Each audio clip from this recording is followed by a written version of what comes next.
how to replace the drop links on your Ford Fiesta Mk7.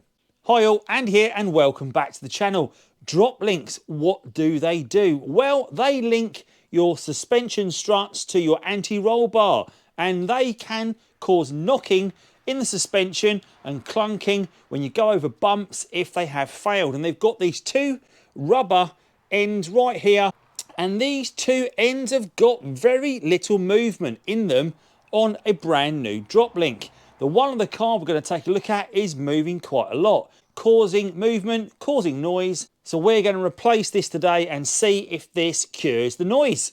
First thing to do is to get the car jacked up in the air, get the front wheel off and support the car on axle stands under the subframe.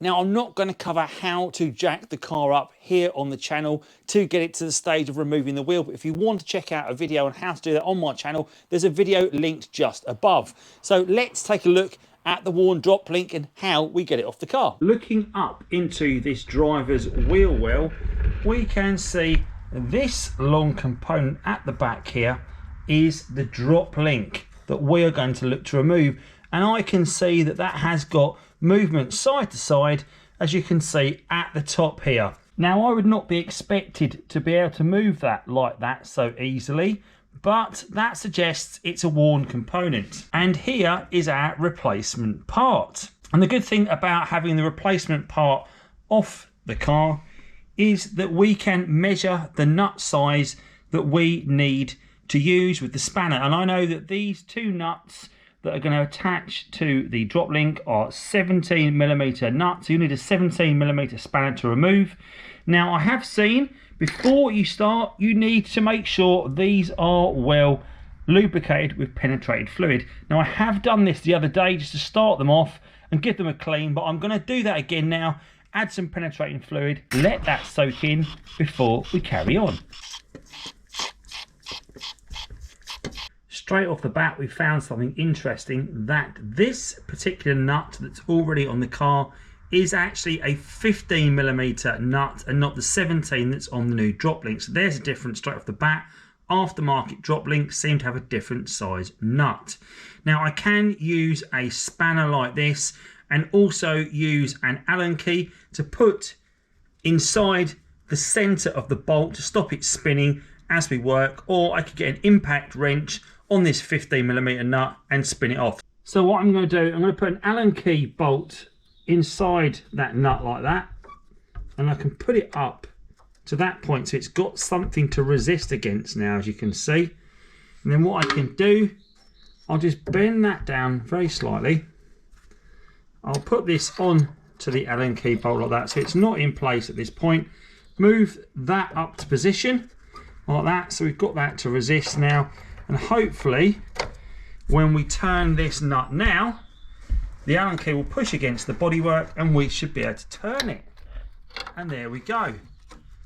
You can see now the nut is now turning. But what happens if you've got no way of freeing this bolt up? Well, you could resort to getting a multi-skill tool and cutting through this nut, and that will allow you to push that off the other side. So we're going to try that just so you've got that as an option for removing this bolt.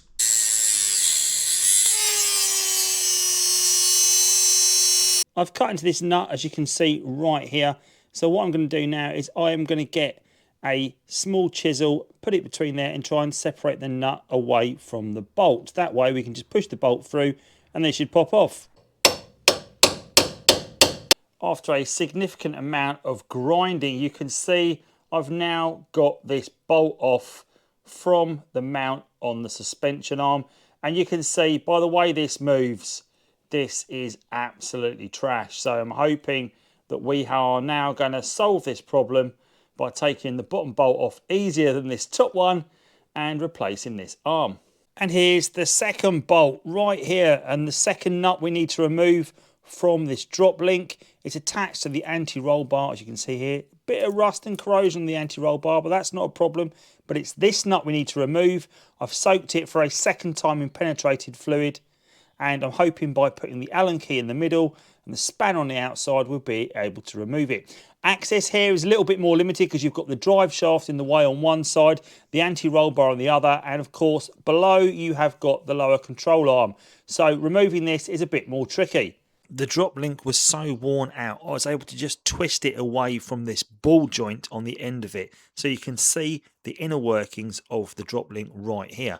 And to get this off, I simply attached a set of mole grips onto the ball joint side and a bit of brute force with the spanner on the other side of the 15mm spanner, and was able to spin this nut off. And with the last turn of the nuts, we've now got that entire drop link free from both the top on the shock absorber and the bottom on the anti-roll bar. So let's get the new drop link into position.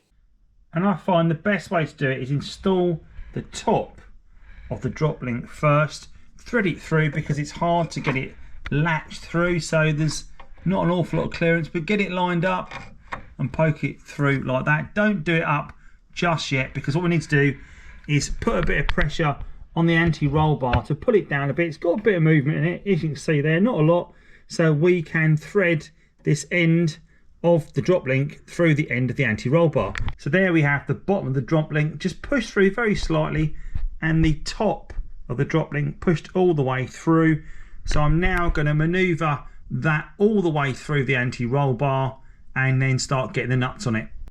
And there is actually enough play in the ball joints in the drop links to bend them very slightly under a bit of load, and then they will fit perfectly into position.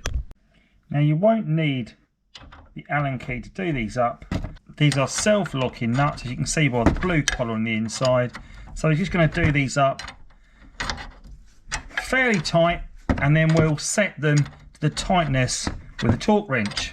And to speed up the process on the lower bolt, I've got this 17mm ratchet spanner that gives me the ability to tighten the nuts while working in close confinement. So I haven't got to keep taking the spanner off. So if you've not got a set of ratchet spanners, I highly recommend a set.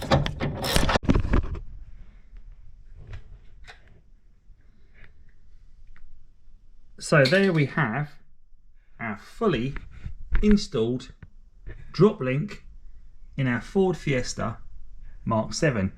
Just a case of putting the wheel back on, getting the car on the ground, and that is a job well done. Hopefully the knocking noise has gone away. So there we have it. The drop link is removed and replaced, and it was fairly straightforward, although I do want to cover a couple of points on changing these. As you saw, we did have some problem getting this top nut off, and as you can see right there, it has been ground off because the Allen key was spinning in the end of that bolt. Now there you go, that is what's left of the nut, and again I cut down that with a multi-tool or an angle grinder so that I could get that off, and then I was able to shear the nut off, and you can see there where I've been grinding away at that.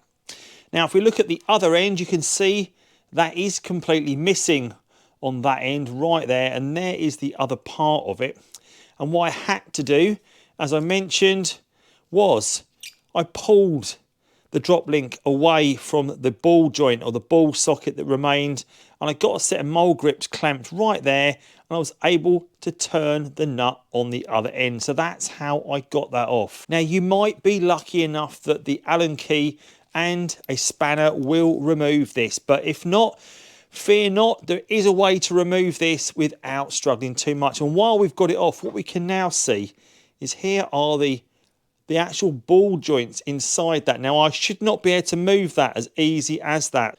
A great example of how worn this drop link is. And of course, if you've enjoyed this removal and refitting of drop links video, then please do give this video a thumbs up, and also think about subscribing to my channel, where you'll find a whole host of content, DIY jobs, and of course fixes and maintenance on the Ford Fiesta Mk7. As always, thanks for watching, and I'll see you soon. Take care.